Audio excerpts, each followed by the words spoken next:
Friendship is something যেটা আমাদের জীবনকে সহজ বা কঠিন দুইটাই করতে পারে, একদম আমাদের লাইফ পার্টনারের মতো। তাই বন্ধু নির্বাচনে আমাদের কিছু জিনিস খেয়াল রাখতে হবে এবং ইফোর্ট দিতে হবে যেন আমরা একে অপরকে সাহায্য করতে পারি আমাদের নিজের লাইফে সফল হওয়ার জন্য। সো চলুন কোন বিষয়গুলি মাথায় রেখে আমাদের বন্ধুত্ব করা উচিত এই বিষয়টি সম্পর্কে বিস্তারিত জেনে নেই। Number 1, positivity. কথায় আছে, আপনি যেই 5 জনের সাথে চলাফেরা করেন সেই 5 জনের অ্যাভারেজ আপনি নিজে। তাই আপনি যদি এমন কোনো মানুষের সাথে চলাফেরা করেন যাদের লাইফে নিজেদের কোনো গোল নাই, নিজেদের লাইফে কোনো পজিটিভিটি নাই, তাহলে কিন্তু আলটিমেটলি আপনিও তাদের মতোই হয়ে যাবেন। পার্সোনালি আমার ক্ষেত্রে যদি বলেন, আমার ফ্রেন্ড জোন বিভিন্ন ভাগে ভাগ করা।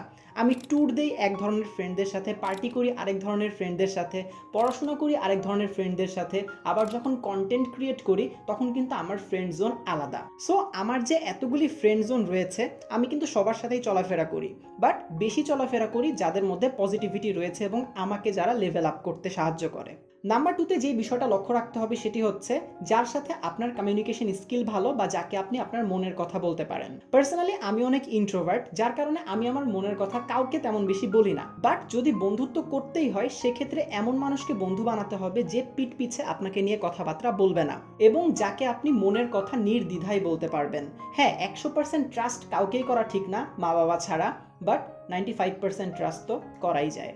নাম্বার 3তে যে বিষয়টা লক্ষ্য রাখতে হবে সেটি হচ্ছে আপনাদের মধ্যে যেন মিউচুয়াল রেসপেক্ট থাকে। দেখেন, ফ্রেন্ডশিপের মধ্যে কাইন্ডনেস, কনসিডারেশন বা আন্ডারস্ট্যান্ডিং এর বিষয় কিন্তু অবশ্যই থাকতে হবে। এমন কারোর সাথে ফ্রেন্ডশিপ করা যাবে না যারা মজার ছলে আপনার বাউন্ডারিজ নিয়ে বা আপনার চয়েস নিয়ে মজা নিচ্ছে। ট্রাস্ট মি, আপনি নিজেকে অনেক বেশি নিচু ফিল করবেন এসব মানুষের সাথে চলাফেরা করলে। নাম্বার 4, একটা বাউন্ডারি সেট করবেন নিজের ফ্রেন্ডশিপের উপরে। যেমন আপনি লাইফ পার্টনার চুজ করতে গেলে কিন্তু একটা বাউন্ডারি রাখেন, রাইট? যে এর নিচে গেলে আমার মিলবে না বা এর উপরে গেলে আমার সাথে সেটা চলে না। সো ফ্রেন্ডশিপের মধ্যেও কিন্তু এরকম বাউন্ডারিজ রাখতে হবে, একটা লেভেল রাখতে হবে। এখন লেভেলটা আপনার এনভায়রনমেন্ট বা সিচুয়েশন অনুযায়ী হতে পারে। লাইক যে সিগারেট খায় তার সাথে আপনি ফ্রেন্ডশিপ করতেই পারেন, বা যে পার্টি খুব বেশি করতে পছন্দ করে তার সাথেও ফ্রেন্ডশিপ করতে পারেন। আবার যে খুব বেশি লেখাপড়া করে বা কেউ একটু ক্রিয়েটিভ মাইন্ডের, তাদের সাথেও আপনি ফ্রেন্ডশিপ করতে পারেন। It's completely up to you. Just একটা বিষয় মনে রাখবেন, একটা সার্টেন লেভেল যেন আপনার থাকে। Number 5, quality over quantity. দেখেন, আপনার সবার সাথে বন্ধুত্ব করতে হবে বিষয়টা কিন্তু এরকম না। আপনার লাইফে এমন কোনো মানুষ রাখবেন যারা আপনার সাকসেসের পিছে ভূমিকা পালন করে বা যারা আপনার রিয়েল সাকসেসে আসলেই ভাগিদার। নাম্বার 6, কমন ইন্টারেস্ট থাকে এমন কোনো মানুষের সাথে ফ্রেন্ডশিপ করবেন। যেমন ধরেন, আমি কন্টেন্ট ক্রিয়েটর, এখন আমার যদি কোনো কন্টেন্ট ক্রিয়েটর ফ্রেন্ড থাকে তাহলে কিন্তু আমরা দুইজনকে লেভেল আপ করতে অনেক বেশি সাহায্য করতে পারবো।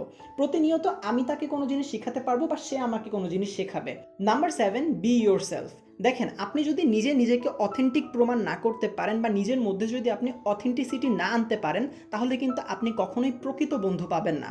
দেখেন, অন্যের লাইফে ফিট হওয়ার থেকে নিজেকে ইমপ্রুভ করা কিন্তু হাজার অংশে বেটার। যে আপনার লাইফে আসার সে কিন্তু আপনার জেনুইননেস দেখেই আপনার লাইফে আসবে। সো নিজেকে সবসময় জেনুইন রাখবেন। Number 8, give and take rule কিন্তু মেনটেন করতে হবে। দেখেন, আপনি অলওয়েজ সাপোর্ট করতেছেন, অ্যাটেনশন দিচ্ছেন এবং টাইম দিচ্ছেন, বাট আপনি বদলে কিছুই পাচ্ছেন না। এটা জাস্ট ফায়দার ফ্রেন্ডশিপ। সো এই ফ্রেন্ডশিপ রেখে কিন্তু কোনো লাভ নাই। এখন সবকিছুকে সাম আপ করে আমি নিজে ফ্রেন্ডশিপ বিল্ড করার জন্য যে বিষয়গুলি দেখি সেটি হচ্ছে আন্ডারস্ট্যান্ডিং, লয়ালিটি, রেসপেক্ট অ্যান্ড নিজেকে সফল করার আকাঙ্ক্ষা। এখন এই 4টা বিষয় থাকলে আমি একটা ফ্রেন্ডশিপে আগাই, না হলে it's a big red flag.